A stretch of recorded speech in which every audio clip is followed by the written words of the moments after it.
दोस्तों नमस्कार। 72,825 शिक्षक भर्ती 2011 में आवेदन करने वाले तथा बेसिक शिक्षा परिषद में प्राइमरी की नौकरी पाने के लिए लगातार प्रतियोगिता की तैयारी कर रहे सभी प्रतियोगी भाई बहनों का हमारे इस करियर सीक्रेट चैनल पर हार्दिक स्वागत है। मैं तिलक।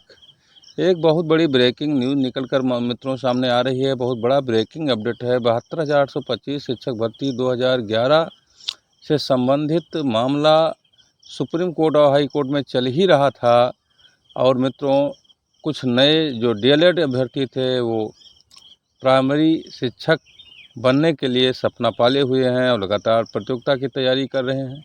टेट पास हैं, सीटेट की तैयारी करके वो भी पास कर लिया है और उसके बाद अब सुपर टेट की तैयारी में थे। लेकिन बहुत बड़ा झटका लगता हुआ मित्रों दिख रहा है। यूपी में 27,964 प्राइमरी स्कूल होंगे बंद। कैसे नौकरी पाएंगे जो लड़ाई लड़ रहे हैं कोर्ट में याची और जो लगातार प्रतियोगिता की तैयारी कर रहे हैं प्रतियोगी, सबकी लड़ाई और मेहनत पर पानी फिरता हुआ नज़र आ रहा है। वो भी उत्तर प्रदेश की सरकार द्वारा जो नीति लागू की जा रही है उसके अनुसार जब प्राथमिक शिक्षक की भर्ती का मामला आएगा तो प्रदेश में विद्यालय ही नहीं रहेंगे। जब विद्यालय को बंद किया जा रहा है, विद्यालय को कम किया जा रहा है, तो कैसे प्रतियोगी छात्र बनेंगे शिक्षक तथा याची मुकदमा लड़कर आएंगे तो उनको कैसे सरकार देगी नियुक्ति। मित्रों सारा डिटेल इस वीडियो में हम आपको बताएंगे। अगर आप नए हैं तो हमारे चैनल को अधिक से अधिक संख्या में सब्सक्राइब कर दीजिए। वीडियो में अंत तक बने रहिए। मित्रों जहाँ तक बात है प्राथमिक विद्यालयों में शिक्षक बनने की, तो आरटीई के तहत जो मूल अधिकार मिला हुआ है 1 से 14 साल तक अनिवार्य शिक्षा की, तो मित्रों उस अनिवार्य शिक्षा के तहत प्राथमिक विद्यालयों की स्थापना उत्तर प्रदेश में की गई थी। लेकिन वर्तमान सरकार संविधान का भी परवाह नहीं कर रही है, बेरोजगारों का भी परवाह नहीं कर रही है और उसके बाद प्राथमिक विद्यालयों को प्रतिवर्ष बंद करने का लक्ष्य रखा जा रहा है। हम अगर आपको बता दें तो शिक्षा का निजीकरण करने की तैयारी उत्तर प्रदेश सरकार ने शुरू कर दी है। प्रतिवर्ष प्राथमिक विद्यालयों को बंद करने का तरीका अपनाया जा रहा है।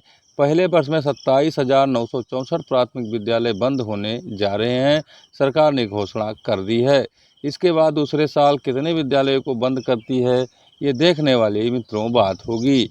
अगर हम बात करें तो इस तरह से जो बेरोजगार हैं, जो लगातार डीएलएड की जो है तैयारी कर रहे थे, डीएलएड किया और डीएलएड के बाद वो टेट की तैयारी किया, टेट पास किया, सीटेट पास किया, उसके बाद में अब वैकेंसी नहीं आ रही है। क्योंकि वैकेंसी आएगी कहाँ? एक तो सदन में घोषणा शिक्षा मंत्री द्वारा कर दिया गया कि सरप्लस हो गए हैं शिक्षक। एक शिक्षक पर अब 22 बच्चे बचे हैं, जबकि अनुपात 1 और 30 का होना चाहिए, जबकि 1 का 22 है। इसलिए अभी तो हमारे पास शिक्षक सरप्लस हैं और वो सरप्लस शिक्षक 34,000 से अधिक दर्शा दिया गया है। इसी सिलसिले में 27,964 विद्यालय भी प्राथमिक के जो थे उत्तर प्रदेश में स्थापित थे जिलों में, उन्हें बंद करने की घोषणा कर दी गई है। 27,964 ऐसे विद्यालय हैं जिसमें 50 बच्चे से कम की संख्या थी।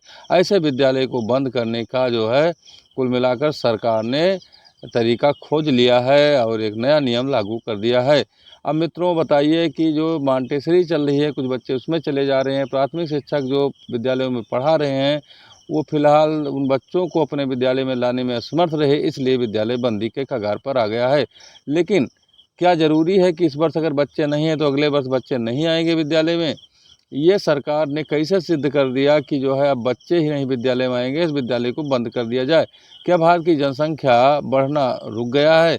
मित्रों सबसे बड़ी बात यही है और मैं आपको बता दूं कि सरकार की नीति को लेकर शिक्षकों में और बेरोजगारों में बहुत बड़ा जो है रोष व्याप्त है। जो याची चाहे 12,091 के हों, चाहे वो 69,000 के हों, चाहे अन्य शिक्षक भर्तियों के याची हैं, वो भी मुकदमा लड़ रहे हैं, शिक्षक बनने की चाह में हैं। इनकी संख्या 20-25 हज़ार तक है। ऐसे लोगों को भी सरकार कैसे नौकरी देगी जब प्राथमिक शिक्षा व्यवस्था में प्राथमिक विद्यालय ही नहीं रहेंगे तो बड़ी दिक्कतें आएंगी। साथ ही साथ जो तैयारी कर रहे हैं उनके लिए तो बहुत बड़ी दिक्कत का सामना करना पड़ेगा। जब विद्यालय ही नहीं रहेंगे तो वैकेंसी कहाँ निकालेंगे लोग? अपना डीएलएड की डिग्री करके और टेट पास करके मतलब सीटेट पास करके अपने जो है घर बैठे रहेंगे और नौकरी नहीं मिलेगी। 27,964 विद्यालय की अगर गणना करें मित्रों, तो यह संख्या मानकर चलिए एक विद्यालय में अगर 3 शिक्षक ही नियुक्त होते तो लगभग मानकर चलिए कि 81-82 हज़ार शिक्षक, मानकर चलिए और भी अधिक 85,000 शिक्षक लगभग ये मानकर चलिए कि इस विद्यालय में आवश्यकता होती, क्योंकि 3 से 4 शिक्षक एक विद्यालय में नियुक्त होते हैं। अगर 3 शिक्षक नियुक्त हों तो मित्रों आप मानकर चलिए कि ये संख्या 86,000 85,000 के पास पहुंच जाती है। अगर उसमें और भी शिक्षक बढ़ते तो लाख से ऊपर चली जाती। इतने विद्यालयों को बंद करने के बाद 1 लाख शिक्षकों का सृजित पद समाप्त हो सकता है।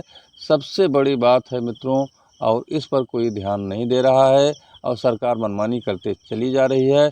इस पर रिट होना चाहिए, हाई कोर्ट में जाना चाहिए, सुप्रीम कोर्ट में जाना चाहिए कि आरटी एक्ट के तहत शिक्षा जो है ये मूल अधिकार दिया गया है शिक्षा को। 1 से 14 वर्ष के बच्चों को अगर विद्यालय नहीं रहेंगे तो बच्चे कैसे पढ़ेंगे।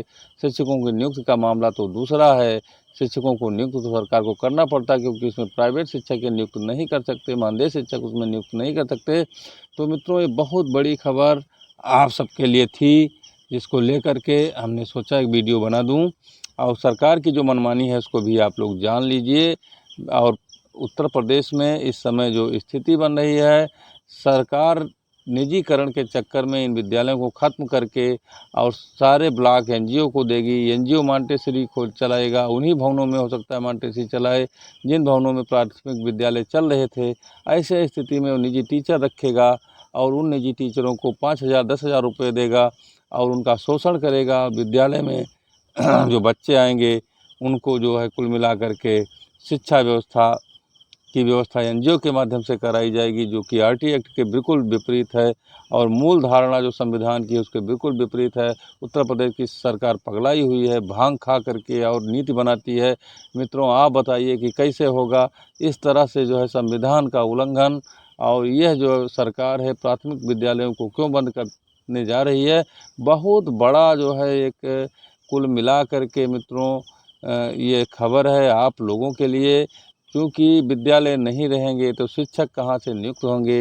विद्यार्थियों की बात की जाए, विद्यार्थी कभी कभी इतने बढ़ जाते हैं कि ओवर हो जाते हैं और कभी कभी कम भी हो जाते हैं, तो प्रक्रिया वर्षों से चलती रहती है। तो इस समय इस पर आरोप लगा कर के विद्यालय में 50 बच्चों से कम हैं और इन विद्यालयों को बंद कर दिया जाए। इतने महंगे बिल्डिंग बना करके सरकार ने उस पर धन खर्च किया, उसके बाद में अंततः विद्यालय को बंद करने की कवायद में सरकार लग गया है।